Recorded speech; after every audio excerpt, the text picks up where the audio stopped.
Jadi saya mulai dengan buku yang menarik yang terbit 2018 dan meledak pada saat masa COVID di 2020. Judul bukunya itu The Winners Takes All. Pemenang mengambil semua. Dan ini mungkin entrepreneurnya memang entrepreneur kapitalis liberal yang benar-benar menghabisi 97% harta yang ada di dunia ini dikontrol oleh 3% populasi. Dan buku itu adalah menceritakan sisi pandang The Winners Takes All. Jadi buku itu kalau diringkas begini, di tahun 80-an anak muda yang kaya itu lebih banyak dibanding yang tahun 90-an gitu ya. Kemudian di tahun 2000 anak muda yang kaya, anak muda itu adalah di bawah 25 tahun atau 30 tahun, itu yang kaya lebih sedikit dibanding tahun 90. Kemudian di tahun 2020, 10 dekade 10 tahun berikutnya, itu yang anak muda yang kaya lebih sedikit lagi dibanding yang tahun 90-an. Terakhir adalah tahun 2020-an sekarang, anak muda yang kaya lebih sedikit lagi dibanding dengan yang tahun 2010 ke bawah atau bahkan tahun 90-an. Artinya, buku itu menyimpulkan bahwa yang muda-muda ini makin sulit kaya.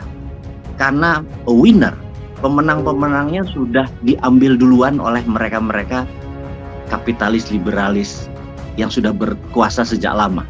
Jadi anak muda yang 30 tahun ke bawah ini untuk kaya itu sulit. Sementara populasi yang terbanyak kan yang muda. Jadi top 1% itulah yang mengendalikan. Nah, cerita contohnya. Kalau saya punya uang $100 atau $1.000 deh, saya mau mentransfer atau masuk ke rekening Buya Anwar Abbas.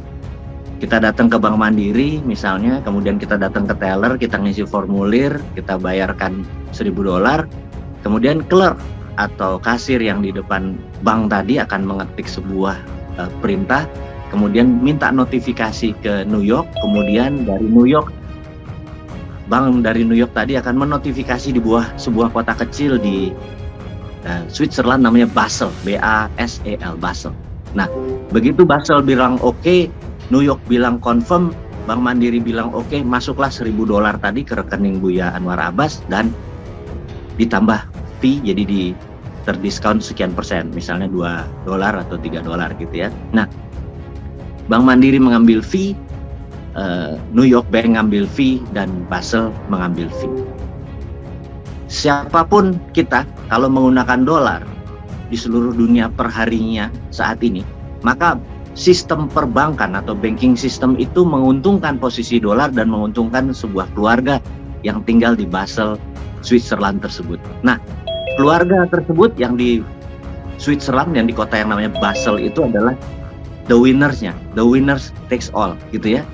Semakin kaya kita ya dia semakin kaya, semakin banyak transfernya dia semakin kaya gitu ya. Atau anak muda sekarang menggunakan platform Facebook untuk bertransaksi di dunia digital. Dia punya produk, katakanlah adalah jahe segar dari Madiun, saya ambil ide dari langit aja. Kemudian dia menggunakan platform Facebook di mana dia membayar misalnya 1 kali klik Rp100, maka kalau dia mau 1 juta dia target ada sekitar 10.000 klik. Dari 10.000 klik tersebut sekian persen diharapkan terjadi transaksi. Maka seberapa besar pun uang yang dihasilkan anak Madiun tadi, seberapa besar pun transaksi tadi, maka Facebook is the winner gitu ya. Begitu juga sekarang ada TikTok. Walaupun TikTok ini anak terakhir di dunia media, sekali lagi kita harus membedakan bahwa IG, Facebook, Twitter itu adalah sosial media, TikTok adalah media. TikTok bukan sosial media. Kalau sosial media kita punya follower dan segala informasi kita hanya keluar di follower kita. Kalau kita mau keluar dari follower kita harus bayar, gitu ya. Informasi yang kita berikan harus berbayar. Disitulah sosial media yang namanya Facebook, Twitter, YouTube mendapatkan keuntungan dari promoting dari produk-produk kita tadi atau pembayaran. Dan sekali lagi mereka the winner, semakin kaya transaksi kita ya semakin kaya dia. Itu yang disebut the winners takes all.